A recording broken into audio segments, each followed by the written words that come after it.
Tá. E aí eu venho buscar vocês. Ok, então. E aqui onde uma referência. Tá. Se vocês estiverem no meio do caminho, o celular morrer no meio do caminho, sim, dá sim, pra perguntar pra alguém. Com todas as informações do celular, E na hora que acaba morre, acaba perdendo. Tá certo. Tá bom. Você pode começar falando quem é você, se apresentando. Eu sou Natanael Guarani, sou professor indígena, biólogo e historiador.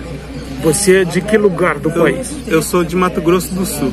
E qual que é a sua subetnia Guarani? Então, nós somos Guarani Nhandeva. Mato Grosso do Sul contempla duas etnias da Guarani, Kaiowá e Nhandeva. Você é Nhandeva. Eu sou Nhandeva. Você nasceu em que lugar lá? Eu nasci na aldeia Porto Lindo. Porto Lindo fica bem na divisa entre Mato Grosso do Sul, Paraná e Paraguai. Eu vi no mapa, parece que do outro lado é o Paraguai, né? Sim, ali nossa aldeia, ela fica bem na divisa entre Brasil e Paraguai, que a gente fala de linha seca, que não é uma divisão por água, né? É uma linha seca, é somente uma estrada que faz a divisa entre Brasil e Paraguai. O seu povo está só no lado brasileiro ou está misturado nos dois lados? Olha, nós, Guarani, nossas terras ancestrais, elas estão localizadas ao longo do continente aqui da América do Sul. Nós podemos encontrar Guarani tanto no Brasil como no Paraguai, na Bolívia, na Argentina. E então essas fronteiras de limites territoriais que hoje foi criada pela colonização não faz parte do nosso modo tradicional de reconhecimento territorial, porque o nosso território ela se estende para vários países, como eu falei, existem Guarani em 4 países pelo menos aqui que a gente sabe. Ok. E você disse que saiu da sua aldeia para estudar. Conte essa história. Então, eu saí mais ou menos nos anos 92, 93 da aldeia Porto Lindo, porque na época na aldeia a gente podia estudar até a antiga 4ª série.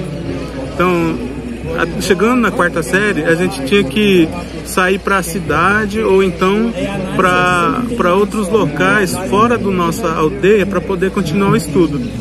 Na época eu fiquei um bom tempo parado, mas depois eu resolvi continuar meus estudos e eu fui para Dourados. Então, em Dourados eu fiz o ensino médio, eu consegui fazer a graduação e fiz o mestrado. Você foi para Dourados? Quantos anos você tinha? Você disse que ficou parado. Sim, em Dourados, para Dourados eu fui com mais ou menos 14, 15 anos para estudar. Aí você entrou no que seria 5ª série? Eu entrei na 6ª série. Eu já tinha estudado um pouquinho. Porque 5ª série é o ensino... Lá na aldeia tinha 5ª série? E tinha. Antiga 5ª série, que hoje é 6º ano, seria, né? Aí eu fiz a 5ª série, eu passei até a 5ª série e depois eu fui estudar numa vila próxima à minha comunidade, mas na época existia todo um conflito territorial, a discriminação. Por essa dificuldade, eu desisti uns tempos. Você acha que a escola local lá perto da sua aldeia não te acolheu? Na época não, porque existia ainda aquela questão da discriminação, apesar que hoje existe ainda, mas lá, pelo que eu consigo perceber, hoje é menos, né, a discriminação, mas na época em que eu estudei, era muita discriminação. Então eu parei o meu estudo e por um bom tempo, depois que eu me mudei para Dourados, é que pude continuar. Aí você continuou no ensino fundamental 2? Isso, no ensino fundamental 2, eu fiz o 6º, o 7º, o 8º, o 9º. Na mesma escola, depois mudou de escola? Sim, eu fui na mesma escola, depois eu fui para o ensino médio. E depois eu fui para a graduação na biologia e recentemente eu terminei mestrado em história. Poxa, que longa trajetória, né? Então você foi fazer biologia, quantos anos você estudou? Eu tinha uns 21, 22 anos mais ou menos. Né? Você lembra que ano? Eu me formei em biologia em 2011. 11? Uhum. E você entrou em que ano?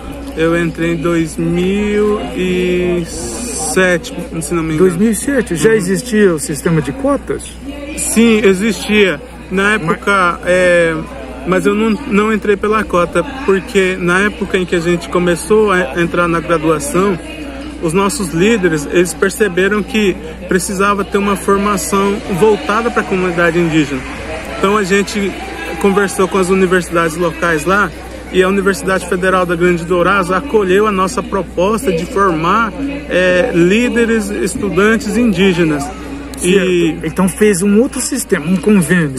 Sim, um convênio. E através desse convênio eu fui para a área de biologia, fiz o curso de biologia, terminei, e depois no mestrado eu já fui para história sem fazer a graduação de história. Isso, eu fui junto com os demais.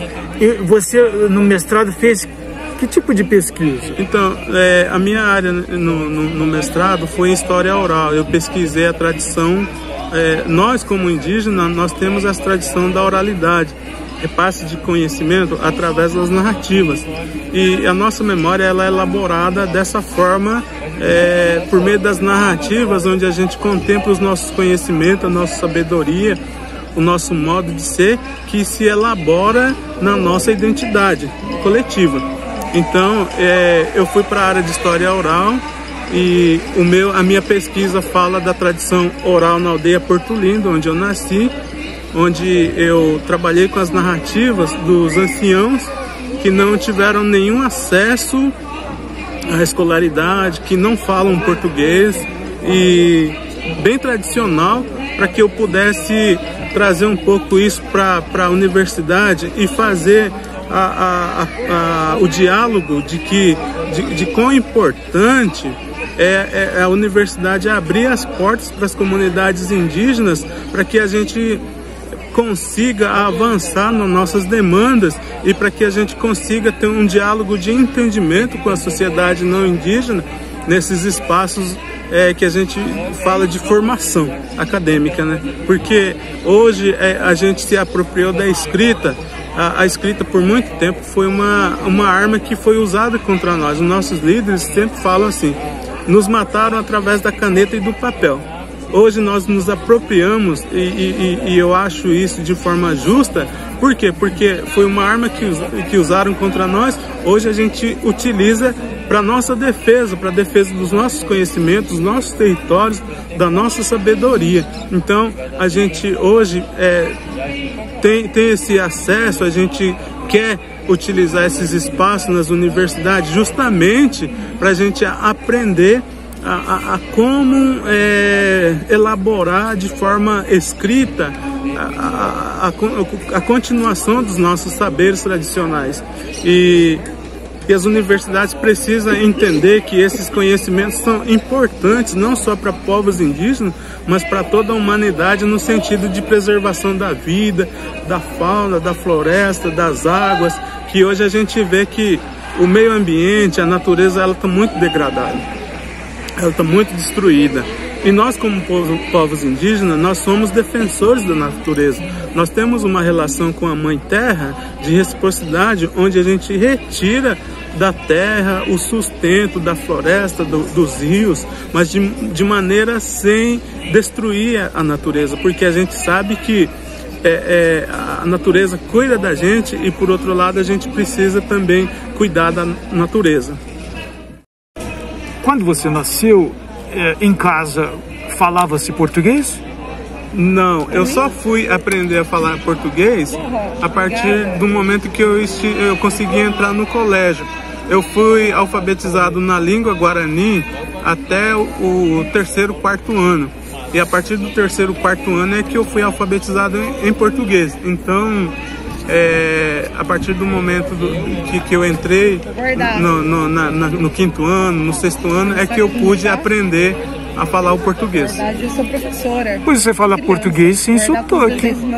E não foi a sua primeira língua, não é a sua língua materna. Não, não é minha língua materna, eu falo Guarani, o meu idioma, vamos dizer assim, a minha língua nativa é Guarani, mas a gente se esforça por aprender o português porque a gente precisa manter o contato hoje com a sociedade não indígena para garantir os nossos direitos. Os nossos direitos, elas estão escritas no papel, estão escritos na Constituição, mas para ser efetivada a gente precisa dialogar, a gente precisa gritar, a gente precisa elevar a nossa voz para que esses direitos sejam garantidos realmente. Então é necessário hoje a gente se utilizar da língua portuguesa. Você tem acompanhado, porque a gente de longe aqui de São Paulo, a gente vê o massacre que se faz com os guaranis do Mato Grosso do Sul, especialmente os Kaiowá, mas também os Inhandevo, né? E também os guaranis aqui em Mibiá de São Paulo também são sempre fruto de ataques, de cobiça, porque não querem demarcar as terras, querem tirar as terras, por exemplo, da Tecoapiaú, do Jaraguá, que querem construir condomínios ali. Então a situação ficou bem precária deles. Eu fui lá, mas eu não sei como está. Eu tento acompanhar a distância. E como está lá? Então, eu faço parte também da liderança que atua na Assembleia, na grande Assembleia que nós chamamos de Apiguaçu. A gente acompanha toda essa questão territorial e nós temos sentido na pele realmente assim o quão difícil é para nós indígenas lutar por um território, lutar pelo bem comum do nosso povo. Na luta pelo território, nós recentemente perdemos 2 guerreiros. O Vitor Fernandes, que foi alvejado por uma, a gente fala assim, milícia institucionalizada. Por quê? Porque é uma instituição do governo. É a própria polícia que foi lá. A polícia militar, no caso? Isso, a polícia militar. Do Mato Grosso do Sul. Do Mato Grosso do Sul. Isso eu vi porque isso rondou o mundo e a internet, eu vi. Nós acompanhamos isso e logo depois da morte do Vitor Fernandes, se passando pouco mais de um mês, mataram um outro guerreiro, um liderança chamado Márcio Moreira, que ele foi emboscado. E a gente sabe, tem certeza que foi na luta pela terra, porque ele era um dos líderes que estavam adiante das retomadas ali na região. Então, o massacre dos Guarani Kaiowá no Mato Grosso do Sul, hoje é uma coisa assim que está acontecendo de forma assustadora, porque até as instituições que a gente...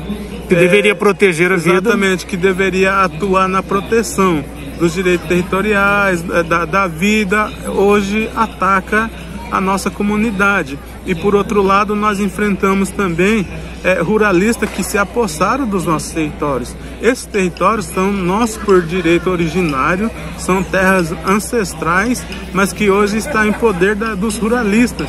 E quando a gente retorna, só para vocês entenderem, Mato Grosso do Sul, na época da colonização, no começo de 1920, 1930, por ali, a colonização chegou lá na região e se formou reservas indígenas. As reservas são terras demarcadas de 1.500 a 2.000 hectares, mas elas foram reduzidas porque com o tempo as fazendas adentraram essas terras. Elas invadiram essas reservas, e tanto que hoje esses espaços estão bem diminuídos.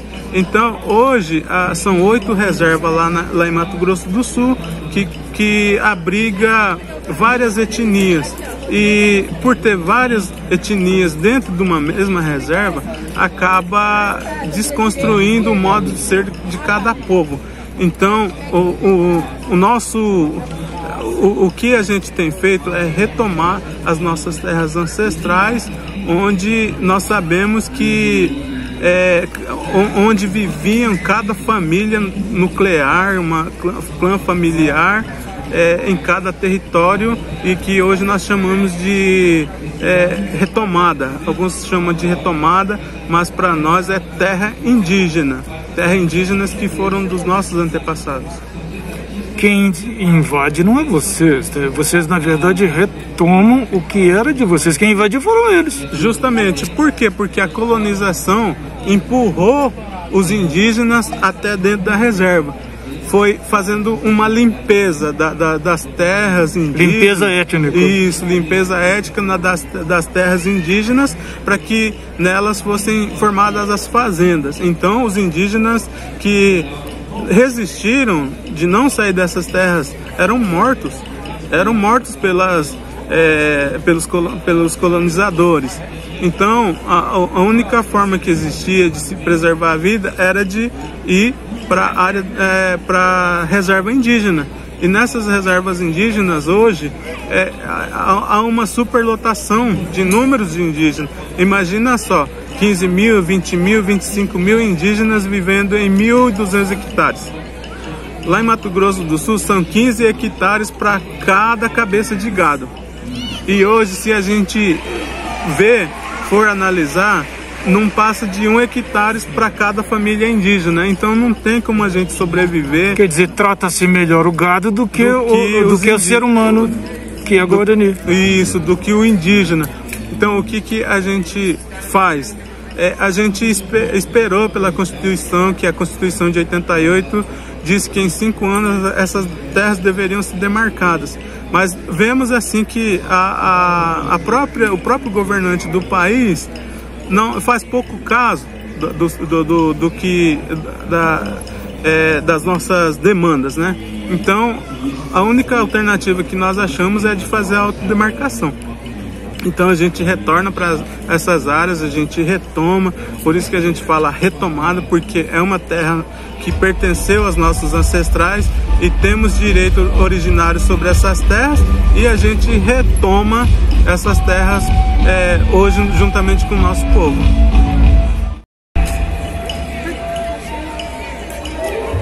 Vai acreditar. Historiador já aponta depoimento.